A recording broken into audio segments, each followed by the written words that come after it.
Previous jobs at Utah State and so forth, and really happy about the 3-4 opportunity more so.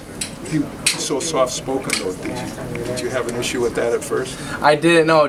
Coach Aranda was kind of a soft-spoken guy, but when he talks, you listen. And so he gets your attention? Without question. He's a very knowledgeable guy on and off the field, and he's a guy that we listen to when spoken to, and is a man of short words but very important words. Did you think he'd be that aggressive though in the way he approaches defense, given his personality?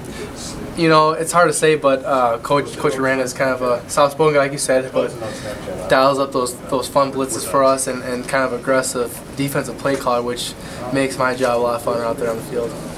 There's still a month left in the season, but right now you've got the #1 ranked defense in the country in terms of yards allowed. What kind of an accomplishment do you feel like that is, and do you think that speaks to? I mean, huge accomplishment from a defense standpoint, but obviously, like you said, there's still a month left to go in football, and that's the most important football. The month of November is extremely important for us, and that's what everybody remembers, the month of November of football. So as a defense, we got to continue to do what we're doing.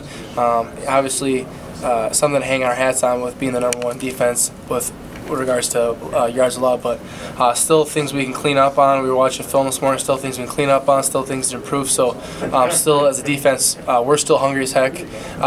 We still have that big chip on our shoulder that we had at the beginning of the season, and that's something that we're going to continue to have the rest of the season. The chip on their shoulder being what and why? In regards to, you know, we weren't the people, you know, we weren't the defense people were talking about. People were expecting hopefully our offense will score enough points so the defense, for the defense to be out there and to go out there and post 7 points last week, and then to have a shutout week against Rutgers, which is huge for our defense, huge for our confidence of this team. What's the biggest difference the last couple of weeks with the defense? You know, I would say the having Warren Herring and having Marcus Trotter coming back is huge for us, just from a standpoint of gaining depth on the defensive line. Having Marcus's presence with his emotional leadership and just two great seniors that we love to have has been a big part of it, but also just the execution from the defensive line to the secondary has been outstanding execution, and you know that's something we're going to continue to have the rest of the season. Gary,